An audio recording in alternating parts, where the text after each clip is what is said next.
Welcome to ఆద్య ఎగ్జోటిక్స్. ఇక్కడ చూస్తున్న మొక్క వచ్చేసి ప్యాలిలో ఫ్రూట్ అంటారు. ఇదేంటంటే మనకి ఎక్కువగా బ్రెజిల్, పెరు, కొలంబియా అటువంటి దేశాల్లో పండుతుంది. అసలు మన టెంపరేచర్ చాలా కష్టము. అయితే ఏంటంటే ఈ మొక్క మాత్రం కొంచెం నీడలో, అంటే ఇక్కడ కొన్ని మిక్సింగ్ క్రాప్, ఇక్కడ వచ్చేసి ఉసిరి, అక్కడ ఒక వేప చెట్టు, పక్కన సరుగుడు చెట్లు ఉన్నాయి. వీటి మధ్యలో కొంచెం షేడ్లో రావడం వల్ల ఇది పెరుగుతుంది.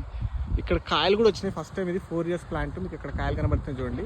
దీనిని పర్ఫ్యూమ్ గువా అని కూడా అంటారు. క్యాంపోమెన్షియల్ లైనేటిఫోలియా దీని సైంటిఫిక్ నేమ్. ఇది మైరిటేసి ఫ్యామిలీకి చెందిన మొక్క. ఇది ఇండియాలో కూడా చాలా తక్కువ ప్లేస్లోనే 1-2 ప్లేస్లో కాసినట్టుంది. అది కూడా కొంచెం కూల్ ప్లేస్లో. ఇది టెంపరేచర్స్ హెవీగా ఉంటే కూడా పెరగదు. జస్ట్ 20 to 30 degreesలో మాత్రమే సర్వైవ్ అవుతుంది. ఒకవేళ పెరిగినా కూడా లీఫ్ బర్న్ అవుతుంది, అలాగే ఫ్రూట్స్ కూడా రావు. కానీ ఇది మాత్రం మనకి కొంచెం షేడ్ ఉండడం వల్ల ఫ్రూట్స్ కూడా వచ్చేసినాయి. 4 years ప్లాంట్. ఇంకా టేస్ట్ రివ్యూ చేయాలి. టేస్ట్ చేసిన తర్వాత టేస్ట్ కూడా చెప్తాను. ఫ్రూట్స్ బాగా ఉన్నాయి. చెట్టు పైన చాలా పెద్దగా ఉంది చెట్టు. దానివల్ల ఫ్రూట్స్ చూపించడానికి కొంచెం అనుకూలంగా లేదు. ఫ్రూట్ సైజు కూడా మన పెద్ద ఉసిరికాయ సైజులోనే ఉంటుంది. టేస్ట్ చాలా బాగుంటుందని చెప్పేసి విన్నాను. ఒకసారి దీన్ని టేస్ట్ రివ్యూ చేసి చెప్తాను. Thank you.